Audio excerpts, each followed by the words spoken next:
الحمد لله نحمده ونستعينه ونستغفره ونؤمن به ونتوكل عليه ونعوذ بالله من شرور أنفسنا ومن سيئات أعمالنا من يهده الله فلا مضل له ومن يضلله فلا هادي له وأشهد أن لا إله إلا الله وحده لا شريك له وأشهد أن سيدنا ومولانا محمدا عبده ورسوله صلى الله تعالى على خير خلقه سيدنا ومولانا محمد وعلى آله وأصحابه أجمعين.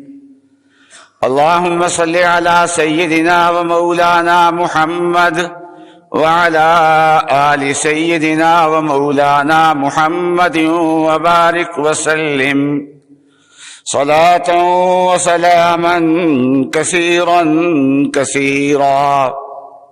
أما بعد، فعن أبي هريرة رضي الله تعالى عنه قال قال رسول الله صلى الله عليه وسلم: كانت بنو إسرائيل تسوسهم الأنبياء كلما هلك نبي خلفه نبي وإنه لا نبي بعدي وسيكون خلفاء. صدق اللہ العظیم وصدق رسولہ النبی الکریم.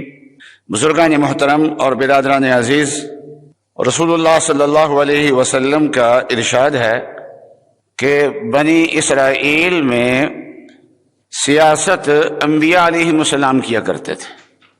جب ایک نبی فوت ہو جاتے تھے تو اللہ تعالیٰ اس کی جگہ اور نبی بھیج دیا کرتے تھے، اور فرمایا کہ میرے بعد نبی نہیں آئیں گے، ہاں البتہ خلفاء آئیں گے. میرے بعد خلافت کا سلسلہ ہوگا، اس لیے خلافت میرے خلفاء کے ہاتھ میں ہوگی آئندہ، اور انبیاء علیہ السلام میرے بعد نہیں آئیں گے، اس لیے کہ میرے بعد کوئی نبی نہیں آنے والا. تو اس سے معلوم ہوا کہ سیاست جو ہے یہ بھی زندگی کا ایک عظیم حصہ ہے. انسان کی زندگی اللہ تعالیٰ کے احکامات کے تابع ہو سکتی ہے. ایک ہے انسان کی انفرادی زندگی، اور ایک ہے گھر کی زندگی، یہاں سے اجتماعیت شروع ہو جاتی ہے.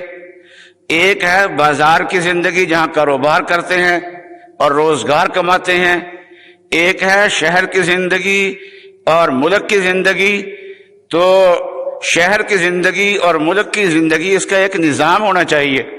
جب انسان اللہ تعالیٰ کے احکام کے تابع ہے تو انسان کی انفرادی زندگی بھی اللہ کے احکام کے تابع ہے، انسان کی گھریلو زندگی بھی اللہ تعالیٰ کے احکام کے تابع ہے، انسان کی کاروبار اور روزگار کی زندگی بھی اللہ تعالیٰ کے احکام کے تابع ہے. اور اسی طریقے سے ملکی نظام جو ہے وہ بھی اللہ تبارک و تعالیٰ کے احکامات کے تابع. ایسا تو نہیں ہو سکتا کہ انفرادی زندگی میں تو اللہ تعالیٰ اپنے احکامات دیں اور یہ کہیں کہ اجتماعی زندگی میں تم آزاد ہو، جو چاہے شیطانی نظام تم بنا دو اور جس طرح کا چاہو تم نظام بنا لو. ایسا نہیں ہو سکتا. انسان اول سے لے کے آخر تک اللہ تبارک و تعالیٰ کے احکام کے تابع. یہ تو میں نے حضرت صلی اللہ علیہ وسلم کا ارشاد آپ کو سنایا ہے. اور اللہ تعالیٰ نے قرآن پاک میں بنی اسرائیل پہ اپنا ایک احسان بیان کیا ہے. بنی اسرائیل کا دور، تو بنی اسرائیل کا معنی کیا ہوتا ہے؟ اسرائیل کی اولاد، اس کا خاندان. اور اسرائیل لقب ہے حضرت یعقوب علیہ السلام کا. تو حضرت یعقوب علیہ السلام کی اولاد میں آگے بے شمار نبی آئے، اور ان انبیاء علیہ السلام میں سے بہت سے سیاست میں، جن بعضوں کو اللہ تعالیٰ نے سیاست بھی دی ہے. تو اللہ تعالیٰ نے قرآن پاک میں ایک مقام پہ، مختلف مقامات پہ مختلف احسانات اللہ تعالیٰ نے بنی اسرائیل پہ بیان کیے ہیں کہ جب تمہارا دور تھا بنی اسرائیل کا تو ہم نے یہ تمہارے اوپر انعام کیے ہیں. تو ایک جگہ دو انعام بیان فرمائے. فرمایا وَاذْكُرُوا إِذْ جَعَلَ فِيكُمْ أَنْبِيَاءَ وَجَعَلَكُمْ مُلُوكًا. تم اس وقت کو یاد کرو جب اللہ تبارک و تعالی نے تمہارے اندر نبی بھیجے تھے۔ تو بنی اسرائیل میں ہزاروں انبیاء علیہ السلام آئے ہیں، نام تو چند ایک کے قرآن پاک میں آئے ہیں، لیکن ویسے بنی اسرائیل میں ایک دو نہیں، سینکڑوں نہیں، ہزاروں انبیاء علیہ السلام بنی اسرائیل میں آئے ہیں۔ فرمایا اذ جعل فیکم انبیاء، تمہارے اندر اللہ تبارک و تعالیٰ نے نبی بھیجے ہیں، وجعلکم ملوکا، اور اللہ تبارک و تعالیٰ نے تمہیں بادشاہ بنایا۔ تو دو چیزیں انعام میں بتائی، نبوت دی اور بادشاہی دی۔ وہی انبیاء علیہ السلام نبی بھی تھے اور وہی انبیاء علیہ السلام حاکم بھی ہوتے تھے، بادشاہ بھی ہوتے تھے۔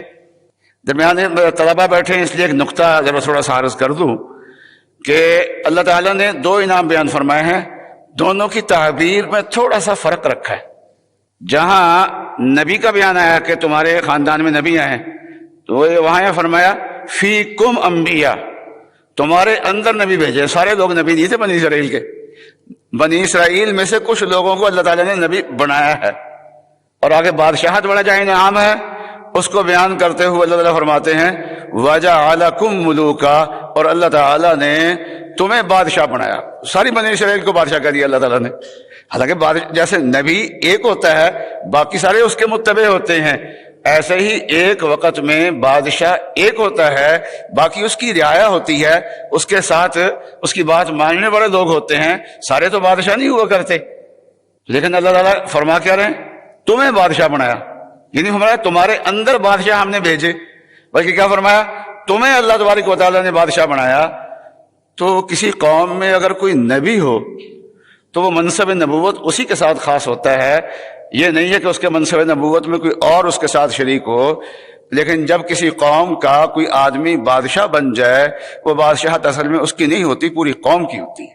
ہمارے ہاں بھی ہوتا ہے کہ ایک کوئی پارٹی جیت جاتی ہے تو وزیر اعظم تو ایک ہی ہوتا ہے، لیکن کہا جاتا ہے حکومت فلاں پارٹی کی ہے، تو ساری پارٹی کو حکمران سمجھا جاتا ہے، ساری پارٹی کو بادشاہ سمجھا جاتا ہے، اور ساری پارٹی کی حکومت سمجھی جاتی ہے۔ تو اس لیے حکومت کسی قوم کے ایک فرد کی ہو، وہ اصل میں ایک فرد کی حکومت نہیں ہوتی، وہ بادشاہت ایک فرد کی نہیں ہوتی، بلکہ سارے لوگ اس کے بادشاہ ہوتے ہیں۔ اور پھر قرآن پاک میں صرف اتنا نہیں تذکرہ کیا کہ بنی اسرائیل میں اللہ تبارک و تعالیٰ نے بادشاہ بھیجے ہیں اور بنی اسرائیل کو بادشاہ بنایا ہے، یا نبی اقدس صلی اللہ علیہ وسلم نے اتنا فرما دیا ہو کہ وہاں سیاست انبیاء علیہ السلام کے ہاتھ میں ہوتی تھی، بلکہ بہت سارے انبیاء علیہ السلام کی سیاست کی تفصیلات بھی بیان فرمائی ہیں۔ بنی اسرائیل میں سیاست میں سب سے پہلے اللہ تعالیٰ نے مقام عطا فرمایا ہے یوسف علیہ السلام کو، تو اس کی تفصیلات قرآن پاک میں پوری تفصیل کے ساتھ مذکور ہے۔ اور اسی طریقے سے سیاست اللہ تعالیٰ نے عطا فرمائی تھی موسیٰ علیہ السلام کو، اور موسیٰ علیہ السلام کے بھائی وہ ان کے وزیر تھے، وَاجْعَلْ لِي وَزِيرًا مِّنْ أَهْلِي هَارُونَ أَخِي، موسیٰ علیہ السلام کے بھائی حضرت ہارون علیہ السلام، یہ بھی اللہ تعالیٰ نے جہاں ان کو دیانات عطا فرمائی، عقائد عطا فرمائے، رسالت عطا فرمائی، وہاں اللہ تعالیٰ نے ان کی بعثت کا بڑا مقصد مظلوموں کی رہائی بھی بیان فرمایا، اور فرعون کی سرکوبی بھی اللہ تبارک و تعالیٰ نے اس کو بھی بیان فرمایا۔